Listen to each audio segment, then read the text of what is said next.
इस कहानी की शुरुआत मॉस्को शहर से होती है, जहां हम एक आदमी इवान वैनको और उसके पिता एंटन वैनको को देखते हैं, जो एक साथ रहते हैं। एंटन टोनी स्टार्क के पिता हॉवर्ड के पार्टनर थे और उन्होंने हॉवर्ड के साथ मिलकर आर्क रिएक्टर बनाया था, पर वो आर्क रिएक्टर को गलत लोगों को बेचकर पैसा कमाना चाहते थे। लेकिन टोनी स्टार्क के पिता हॉवर्ड ऐसा होते हुए नहीं देख सकते थे, इसीलिए उन्होंने उसे जासूसी के इल्जाम में देश से निकलवा दिया और आर्क रिएक्टर का क्रेडिट खुद ले लिया, जिस वजह से एंटन ने अपने आप को शराब में डुबा लिया और धीरे धीरे उसकी तबीयत बहुत ज्यादा खराब हो गई। अब यहाँ से जिस सीन पर पहला पार्ट खत्म हुआ था, वहीं से कहानी शुरू होती है, जहाँ पर टोनी स्टार्क मीडिया के सामने अपनी आइडेंटिटी रिवील करते हैं कि वही आयरन मैन है। इस न्यूज को एंटन अपने बेटे इवान के साथ टीवी पर देख रहे होते हैं और इस बात को जानकर एंटन को काफी गहरा दुख पहुंचता है, क्योंकि जो आर्क रिएक्टर उसने टोनी स्टार्क के पिता हॉवर्ड के साथ मिलकर बनाया था, उसका पूरा क्रेडिट आज स्टार्क कंपनी के पास है और वो खुद यहाँ पर लाचारों की जिंदगी जी रहे हैं। इस सदमे से उन्हें हार्ट अटैक हो जाता और उनकी मृत्यु हो जाती है और अब उसका बेटा इवान एक मिनिएचर आग बनाता है, जिसका नाम वो विप्लैश रखता है और ये आर्क रिएक्टर की तरह ही सूट को पावर दे सकता है। धीरे धीरे वक्त बीतता है और 6 महीने गुजर जाते हैं। टोनी स्टार्क अब अपने नए आयरन मैन सूट मार्क 4 के साथ बहुत ज्यादा फेमस हो गया, क्योंकि उसने कई लोगों की जान भी बचाई है, इसीलिए अब लोग उसे आयरन मैन के नाम से जानते हैं। हालांकि गवर्नमेंट अब भी उसके सूट को एक गलत हथियार मानती है और उसे आर्मी को सौंपने के लिए कहती है, पर वो अपनी टेक्नोलॉजी किसी को नहीं बेचना चाहता। पर यहाँ पर टोनी स्टार्क की जिंदगी में एक नई प्रॉब्लम खड़ी हो जाती है। वो आर्क रिएक्टर को पावर देने के लिए जिस पैलेडियम एलिमेंट का इस्तेमाल करता है, उससे उसे ब्लड पॉइजनिंग होनी शुरू हो जाती है और ये पॉइजन उसके शरीर में धीरे धीरे फैलने लगता है और टोनी स्टार्क की हालत उस वक्त बहुत ज्यादा खराब हो जाती है जब वो आयरन मैन सूट पहनता है, क्योंकि उसका सूट आर्क रिएक्टर से बहुत ज्यादा पावर यूज करता है और वो इस बारे में किसी को नहीं बताता कि उसके शरीर में आर्क रिएक्टर की वजह से धीरे धीरे पॉइजन फैल रहा है और अब वो जानता है कि वो मृत्यु के काफी नजदीक है। इसीलिए वो अजीब अजीब सी चीजें करना शुरू कर देता है, जैसे वो पेपर पॉट्स, जो कि उसकी असिस्टेंट है, उसको स्टार्क इंडस्ट्रीज का मालिक बना देता है। टोनी स्टार्क एक कार रेस में हिस्सा लेता है और यहाँ पर इवान आकर उसे मारने की कोशिश करता है। इवान के पास भी टोनी जैसा सूट है, जिसे चलाने के लिए वो आर्क रिएक्टर का नहीं बल्कि एक दूसरी चीज का इस्तेमाल करता है, जिसका नाम उसने विप्लैश रखा है।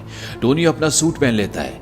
यहाँ पर टोनी यानी कि आयरन मैन और इवान, जिसके पिता टोनी स्टार्क के पिता के साथ काम करते थे, जिन दोनों ने मिलकर आर्क रिएक्टर बनाया था, इन दोनों के बीच में एक घमासान युद्ध होता है। लेकिन आयरन मैन इवान को हरा देता और उसे अरेस्ट करवा देता है। जब टोनी स्टार्क को इवान की असलियत का पता चलता है कि वो कौन है, तो वो उससे मिलने जेल में जाता है, क्योंकि टोनी स्टार्क ने उसे हराया है। इसीलिए उसे पता है कि उसकी विप्लैश में, जो कि उसके सूट को पावर देता है, उसमें क्या क्या कमियां हैं। वो उसे उसकी सारी कमियां बता देता और साथ ही साथ ये भी बताता है कि उन कमियों को कैसे ठीक किया जा सकता है। टोनी स्टार्क के यहाँ से जाने के बाद उसके बिजनेस का सबसे बड़ा कंपेटिटर, जिसका नाम जस्टिन हैमर है, वो जेल में इवान से मिलने के लिए आता है, क्योंकि वो भी उसी तरीके के सूट बनाना चाहता है जिस तरह का सूट टोनी के पास है।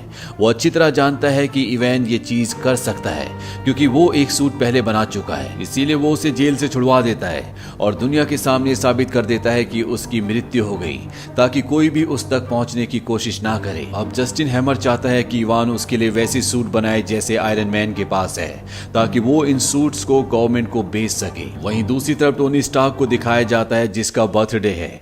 वो अपने बर्थडे वाले दिन आयरन मैन का सूट पहनकर बहुत ज्यादा हंगामा करता है और जब उसका दोस्त कर्नल जेम्स ये सब कुछ देखता है, तो वो टोनी स्टार्क का पुराना आयरन मैन सूट पहनकर वहां पर आ जाता है। वो टोनी स्टार्क को रोकने की कोशिश करता है, पर वो होश में नहीं होता। इसीलिए इन दोनों के बीच में एक घमासान युद्ध होता है और अंत में कर्नल जेम्स उसका सूट लेकर वहां से निकल जाता है। वो आर्मी बेस में पहुंच जाता है। हालांकि टोनी स्टार्क का सूट कोई नहीं पहन सकता, पर उसने अपने सूट को अपने दोस्त कर्नल जेम्स के लिए अनलॉक कर दिया होता है, क्योंकि वो जानता है कि वो धीरे धीरे मर रहा है। इसीलिए वो चाहता है कि उसकी मौत के बाद कर्नल जेम्स इस सूट का इस्तेमाल मानवता की भलाई के लिए करे। अब क्योंकि टोनी स्टार्क का सूट गवर्नमेंट के पास है, इसीलिए वो इस सूट को अपग्रेड कर देते हैं और इस सूट का नया नाम रखा जाता है और ये नाम होता है वॉर मशीन आर्मर। वहीं निक फ्यूरी जो शील्ड का डायरेक्टर है वो टोनी से मिलने आता है और वो उसे उसकी असिस्टेंट नताशा के बारे में बताता है कि वो केवल असिस्टेंट नहीं बल्कि एक जासूस भी है और उसी ने उसे टोनी पर नजर रखने के लिए भेजा था। निक टोनी से कहता है कि उसके शरीर में पैलेडियम से जो जहर फैल रहा है वो उसे उससे बचाना चाहता है और निक उसे ये भी बताता है कि उसके डैड शील्ड के फाउंडिंग मेंबर थे। निक टोनी स्टार्क के पिता हॉवर्ड का एक सूटकेस उसे देता है और कहता है कि तुम्हें अपनी प्रॉब्लम का हल इसमें मिल जाएगा। उसे सूटकेस में एक वीडियो रिकॉर्डिंग मिलती है जिसमें टोनी के पिता हॉवर्ड ये इंडिकेट कर रहे होते हैं कि वो आर्क रिएक्टर के लिए खुद पैलेडियम की जगह एक नया दूसरा एलिमेंट यूज करना चाहते थे और यहाँ तक कि उन्होंने उसका डिजाइन भी बना लिया था, पर उस वक्त टेक्नोलॉजी की कमी होने के कारण वो बना नहीं पाए।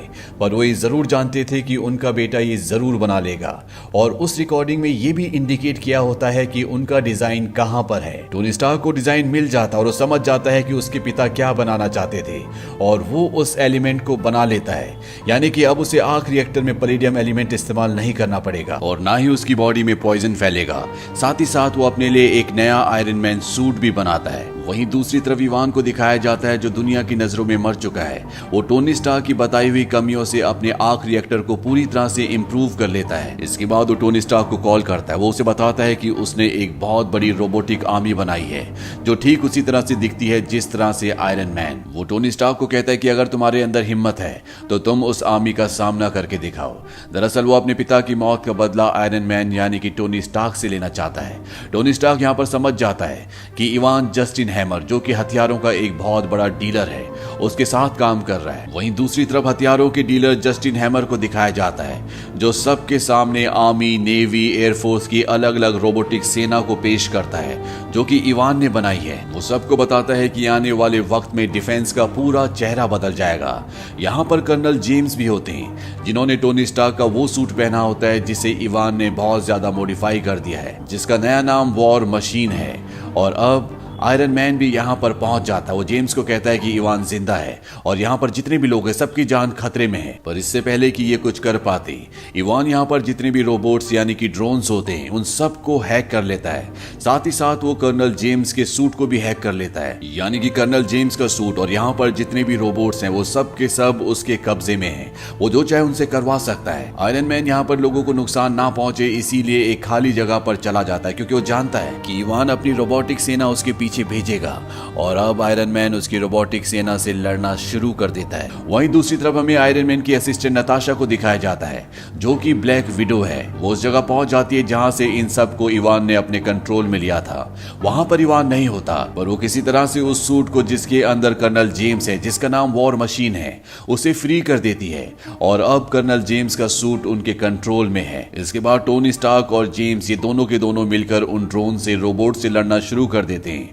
टोनी स्टार्क के नए सूट में नई टेक्नोलॉजी होती है जिसकी मदद से वो पूरी रोबोटिक सेना को खत्म कर देते हैं और तभी यहाँ पर एक बहुत ही विशाल और बहुत ही खतरनाक रोबोट आता है जिसके अंदर खुद इवान बैठा होता है। उसका सूट आयरन मैन सूट यानी कि टोनी के सूट से और कर्नल जेम्स के सूट से बहुत ज्यादा एडवांस होता है, इसीलिए वो पूरी तरह से उन दोनों पर हावी हो जाता है। और इससे पहले कि वो इन दोनों को मार देता टोनी स्टार्क कर्नल जेम्स को बोलता है कि अपने हाथ से लेजर लाइट छोड़ो और ये दोनों उसकी तरफ लेजर लाइट छोड़ते हैं और यहाँ पर एक बहुत बड़ा ब्लास्ट होता है जिससे इवान पूरी तरह से जख्मी हो जाता है पर अभी भी वो जिंदा होता है। वो टोनी स्टार्क को मारना चाहता है इसीलिए वहां पर उसके जितने सूट होते हैं उन सबको एक साथ ब्लास्ट कर देता है जिससे उसकी जान तो चली जाती है पर यहाँ से टोनी स्टार्क बचकर निकल जाता है। अब टोनी स्टार्क निक फ्यूरी से मिलने जाता है। निक फ्यूरी कहता है कि तुम एवेंजर का हिस्सा तो हो लेकिन तुम वहां पर सिर्फ एक सलाहकार के तौर पर काम करोगे, यानी कि वो किसी भी मिशन में उसे फिजिकली इन्वॉल्व नहीं करना चाहते क्योंकि वो बहुत ही लापरवाह है। और अंत में हमें मैक्सिको का बीहड़ दिखाया जाता है जहां पर एक हथौड़ा पड़ा होता है और ये हथौड़ा और किसी का नहीं बल्कि थॉर का है, पर किसी को नहीं पता कि ये यहाँ पर कैसे आया। इसी के साथ ये कहानी, ये फिल्म यहीं पर खत्म हो जाती है। ये फिल्म ईयर 2010 में रिलीज हुई थी। IMDb पर इसकी रेटिंग है 7। इस फिल्म का बजट था 170 to 200 मिलियन डॉलर्स और बॉक्स ऑफिस पर इसने कमाई की थी 624 मिलियन डॉलर्स की। उम्मीद करते हैं कि ये कहानी आपको पसंद आई होगी।